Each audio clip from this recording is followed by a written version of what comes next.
You finally did it. You said yes to that thing God was calling you to.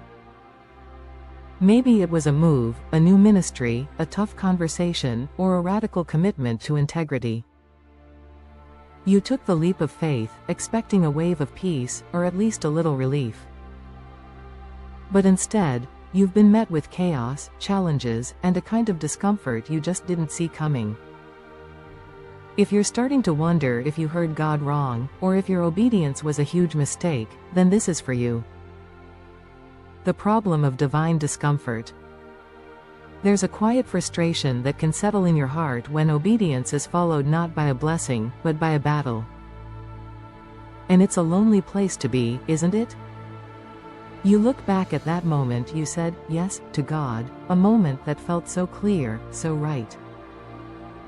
And now you're looking at the wreckage around you, the friendship that cracked, the finances that got tighter, the opportunity that just vanished, the peace that evaporated, and one question haunts you. God, did I get this wrong? This is more than just disappointment, it can feel like a full-blown crisis of faith. It shakes our whole understanding of who God is. We're often taught that if you obey, you get blessed, and following God leads to peace. So when your reality doesn't line up with that promise, it can almost feel like a betrayal. You start to doubt your own ability to hear God's voice. You think, maybe I'm being punished, or maybe God has just left me here. This feeling, this divine discomfort, is one of the deepest pain points in the Christian life. It's that confusing, unsettling space between our yes and God's fulfillment.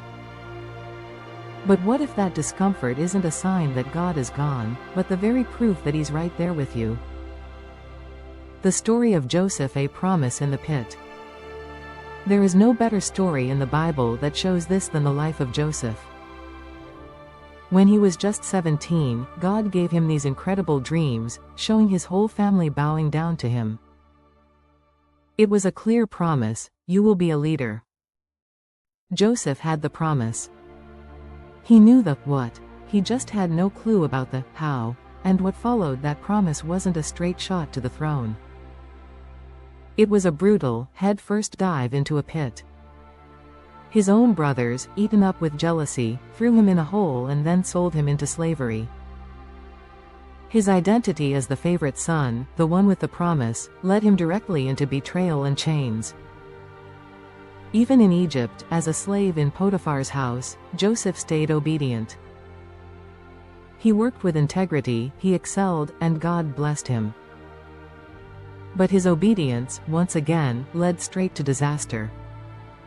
When he ran from the advances of Potiphar's wife, choosing purity over a promotion, what was his reward? He was falsely accused and tossed into a dungeon. So now, he's not just a slave, he's a forgotten prisoner. For 13 long years, that promise from God must have felt like a sick joke. The dreams of bowing sheaves and stars were replaced by the cold, hard reality of prison walls. Can you imagine his divine discomfort? God, you gave me a promise, but I'm in a pit. You called me to lead, but I'm a slave. I chose to do the right thing, and now I'm in chains. Where are you in all of this? Joseph had every reason to become bitter, to decide he'd made it all up. But he held on. And it was right there in that prison, at his lowest point, that God started to set the stage for his rise. The suffering wasn't a detour, it was the training ground. It was the only path to the palace. The theological why behind the discomfort. Joseph's story isn't just an old tale, it's a blueprint for how God so often works. When we face trials after our yes, it's not because God is cruel or has walked away. It's because He is actively working. There are some deep, powerful reasons for this divine discomfort.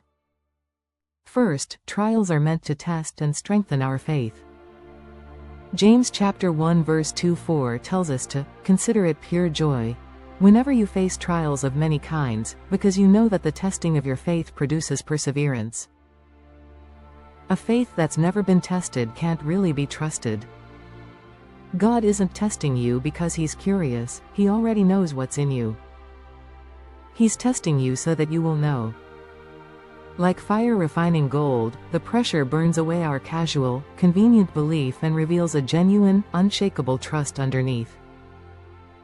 It proves our faith is real and builds an endurance that makes us mature and complete. Second, trials are designed to deepen our dependence on God. Let's be honest, we're human. We love to be in control. But when God calls us into a situation where our strength, our smarts, and our money aren't enough, it pushes us into a place of desperation. And desperation is so often where true dependence is born. The discomfort strips away our pride, leaving us with nothing and no one but God to cling to.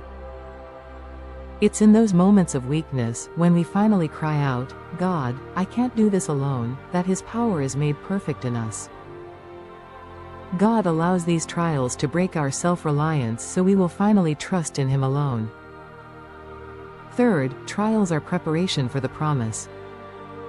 God's number one goal is to shape us to be more like Jesus. A lot of the time, the person we are when we say, yes, isn't yet the person who can handle the blessing God has in store. The suffering isn't to punish you, it's to prepare you. Joseph had to learn humility, forgiveness, and how to manage things in the pit and the prison before he could be trusted with the power of an entire nation. Even Jesus, the perfect Son of God, learned obedience from what he suffered. Hebrews chapter 5 verse 8. This doesn't mean he was ever disobedient, but that he experienced the true human cost of obedience through suffering. The trial is the training ground that gets us ready for what's next. It's not a sign God has forgotten His promise, it's a sign He's getting you ready for it. Ultimately, God is in control. Joseph was able to look his brothers in the eye and say one of the most powerful lines in all of Scripture. "You intended to harm me, but God intended it for good to accomplish what is now being done, the saving of many lives." Genesis chapter 50 verse 20. Joseph understood that even the evil things people did were woven into God's bigger plan. Your trial isn't random. It's not a mistake. In the hands of a sovereign God, it is a tool for good. How to persevere in the pain. So, what do we do when we're in that place of divine discomfort? How do we hold on? First, we have to trust God's character, not our circumstances. God's goodness isn't measured by how comfortable we are. His promises are still true, even when life is impossibly hard. We have to make a conscious choice to shift our focus from our problems to His promises. Second, remember God's past faithfulness. When David was staring down Goliath, he didn't fixate on the size of the giant, he remembered the lion and the bear God had already saved him from. Keep a journal, a note on your phone, something, a record of how God has shown up for you before. Recounting past victories gives you fuel for the present fight. Third, lean into community. The enemy wants to get you alone with your pain and convince you that you're the only one going through this. But we're called to carry each other's burdens. Be honest with a few trusted, faith-filled friends who can pray for you and remind you of the truth when you feel like giving up.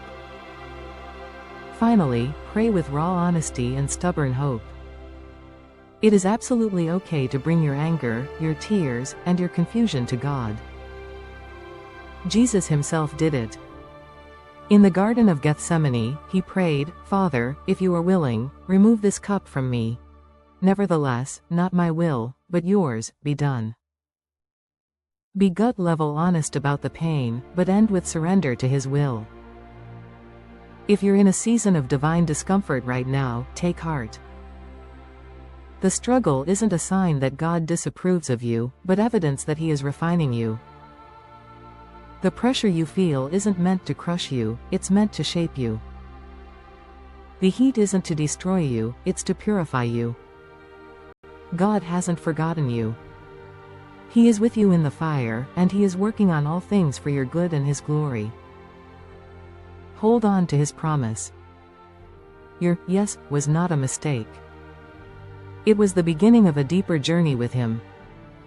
He is preparing you for the very thing he called you to, and he will be faithful to finish the work he started in you. If this message hit home for you, I want to invite you to do two things. First, share this with someone you know who might be in their own fire right now and could use this encouragement. Second, let's build some community in the comments. Share a time when an act of obedience was followed by a trial. How did God show you his faithfulness in that season? Your story might just be the one thing someone else needs to hear to keep holding on. Thanks for watching. And remember, even in the discomfort, he is good.